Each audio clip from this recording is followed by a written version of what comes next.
2015 मसीह गोटे प्रथम कमिटी होता सेकेंड कमिटी भी थर्ड कमिटी बर्तमान ये कार्य सब कर बहुत उन्नतिमूलक कार्य चली मंदिर गुरु भी 10 मास होगा आम कमिटी गढ़ा 10 मास भितर झुलण जात्रा आहरी तोल जात्रा बहुत किसी कार्यक्रम जन्माष्टमी सब कार्यक्रम हो बहुत सुचारू रूप से आ पूर्व गोटे प्रवचन भी महावीर आमर जगह अच्छी से भी होता तेणुक ये सब कार्यक्रम चली आगू भी आमर मेन रोड गोटे जगह अच्छी से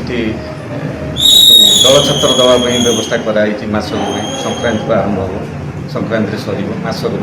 समस्ते आम चाहूँ साई भाई मिसिक समस्ते ये सहयोग कले ये सब मंदिर बहुत उन्नति हम बहुत भी आज समस्त पिला वृद्धा समस्त ए जड़ित अच्छा चाहूँ आम केमी साई सब पिला जड़ित हूँ ये मंदिर उन्नति हो आम चाहूँ ये नूतन मंदिर हो कार्यक्रम राधाकृष्ण परिचालन कमिटी आ चिन्मय मिशन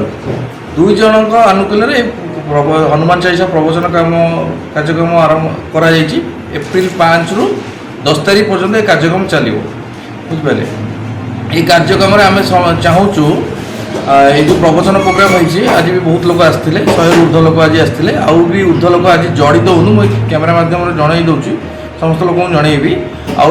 5 ରୁ 10 तारीख आम प्रवचन प्रोग्राम अच्छी लोक मैंने आसतु प्रवचन प्रोग्राम आध्यात्मिक लाइन में समस्त जातु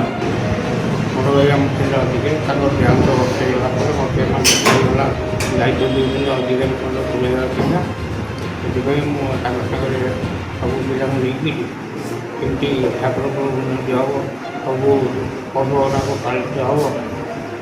समस्त निवेदन कर समस्त भाई पिला बड़ लोक सहयोग ठाकुर सेवा करी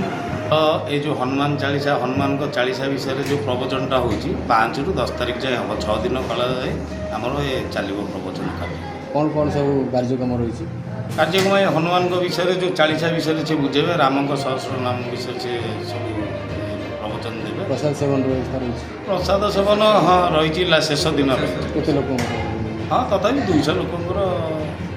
छोट अनुष्ठान आज्ञा आम नूतन भाव में गढ़ी चलुँ आते कष्ट हो पचे आम कम सब चलती युवपीढ़ी तो आम सागर समस्त समर्थन आगू चाहूँ